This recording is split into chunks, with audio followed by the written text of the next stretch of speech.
नमस्कार, स्वागत है आपका हमारे चैनल पर। मैं हूं आपके साथ शिप्रा सैनी।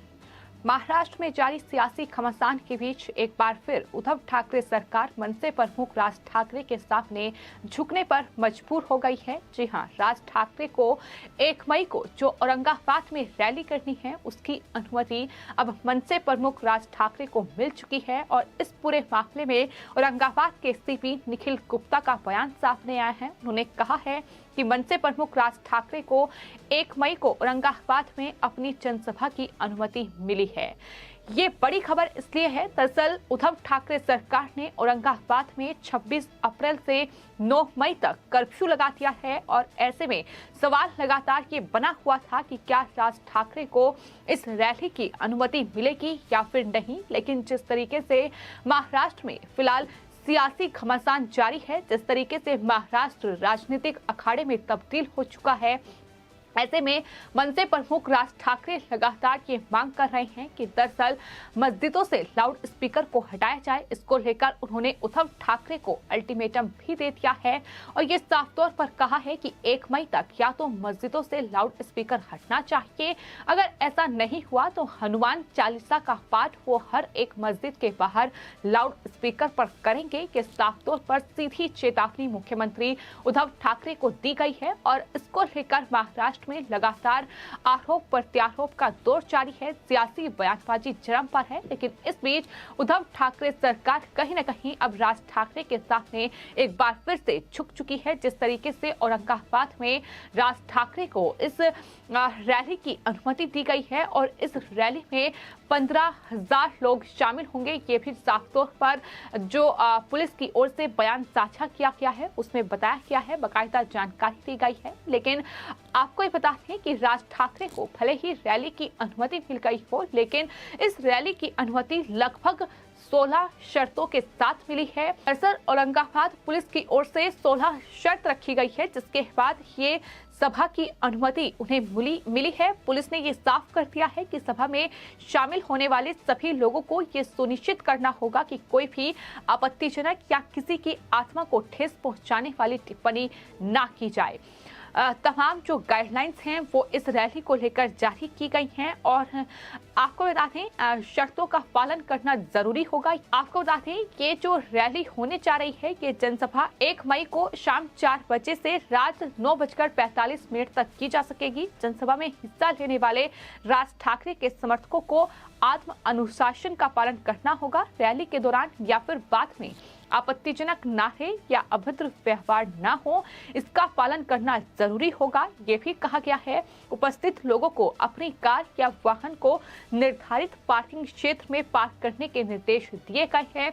इसके अलावा ये भी कहा गया है कि अगर इन तमाम नियमों का उल्लंघन होता है तो इसके लिए मनसे प्रमुख राज ठाकरे ही जिम्मेदार होंगे। ये तमाम जो गाइडलाइंस हैं वो इस रैली को लेकर निर्धारित कर दी गई है। लेकिन लगातार हम ये देख रहे हैं कि महाराष्ट्र में जिस तरीके से सियासत गरमाई हुई है, लाउड स्पीकर से शुरू हुआ विवाद, हनुमान चालीसा और नवनीत राणा और रवि राणा की गिरफ्तारी के बाद अब कहीं न कहीं मनसे प्रमुख राज ठाकरे के अल्टीमेटम पर सबकी निगाहें टिकी हुई हैं, क्योंकि अल्टीमेटम दिया गया है कि 1 मई तक लाउड स्पीकर को लेकर फैसला ले लिया जाए। अगर ऐसा नहीं हुआ तो हनुमान चालीसा जो है वो तमाम मस्जिदों के बाहर लाउड स्पीकर पर बजाई जाएगी। मनसे कार्यकर्ता ये करेंगे, ये साफ तौर पर कहा गया है और इसको लेकर लगातार बयानबाजी हो रही है। तो इस बीच आपको ये बता दें कि महाराष्ट्र के औरंगाबाद में 26 अप्रैल से 9 मई तक कर्फ्यू लगा दिया गया था।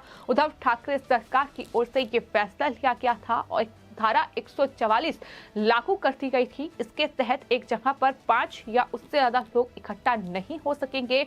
ऐसे में सवाल लगातार मनसे प्रमुख राज ठाकरे की इस रैली को लेकर बना हुआ था, लेकिन अब रैली की अनुमति दे दी गई है, लेकिन वो भी शर्तों के साथ।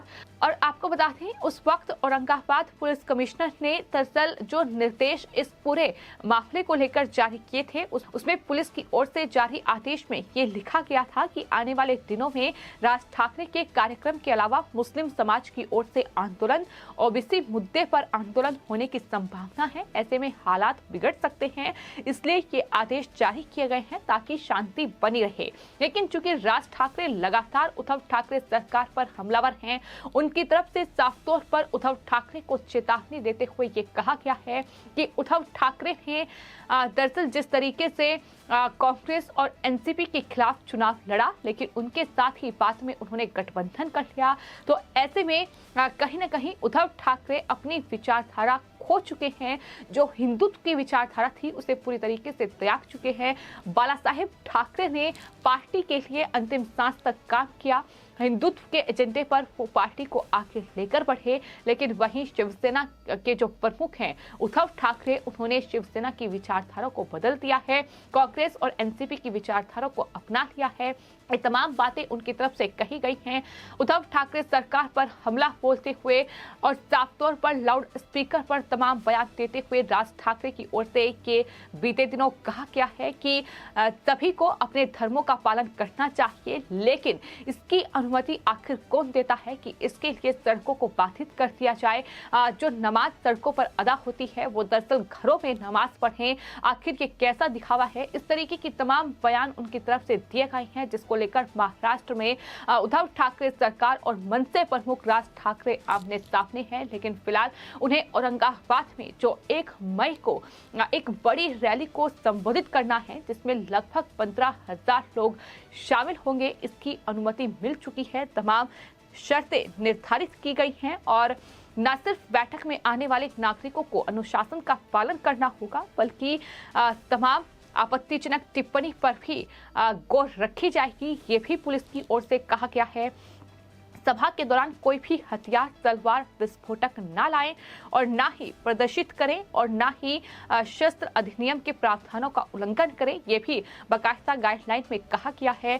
इन नियम के बारे में बैठक में शामिल होने वाले नागरिकों को जानकारी देना आयोजकों की जिम्मेदारी होगी, ये भी कहा गया है। यानी रैली में जो लोग भी पहुंचेंगे उन्हें इन तमाम गाइडलाइंस का पालन करना होगा। इसकी जानकारी मन से जो पार्टी है उनके तमाम जो आयोजक हैं वो दरअसल नागरिकों को दें, ये साफ तौर पर कहा गया है।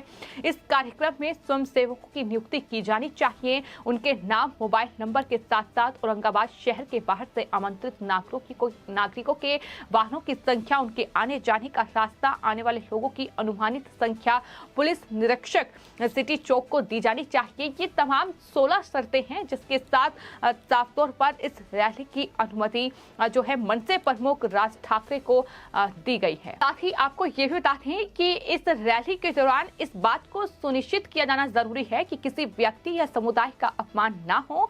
वहीं लाउड स्पीकर के इस्तेमाल से वायु प्रदूषण नियमों का उल्लंघन नहीं होना चाहिए। ऐसा होने पर व्यक्ति को पर्यावरण संरक्षण अधिनियम 1986 की धारा 15 के तहत 5 साल की जेल और 1 लाख रुपए का जुर्माना हो सकता है। इसके अलावा भी पुलिस जांच, बैरिकेड, वाहन पार्किंग, यातायात समेत कई चीजों को लेकर नियम जारी किए गए हैं। यानी कुल मिलाकर ये 16 शर्तें साफ तौर पर बता रही हैं कि किस तरीके से कहीं ना कहीं मनसे प्रमुख राज ठाकरे को रोकने की कोशिश एक तरीके से की जा रही है। जिस तरीके से ये तमाम शर्तें जो हैं ये थोप दी गई हैं, आखिर शर्तें किस वजह से ये लगाई गई हैं, ये सवाल अभी भी बना हुआ है। क्योंकि जिस तरीके से इस रैली की परमिशन दे दी गई है, 15,000 लोगों की एक बड़ी तादाद जो है वो इस रैली में पहुंचेगी, लेकिन चूंकि शर्तें लगाई गई हैं, ऐसे में बाद में कहीं ना कहीं इस तरीके की तस्वीरें भी देखने को मिल सकती हैं कि शर्तों का उल्लंघन हुआ है तो मनसे प्रमुख राज ठाकरे या फिर उनके कार्यकर्ताओं को गिरफ्तार कर लिया जाए। क्योंकि ये हम पहले ही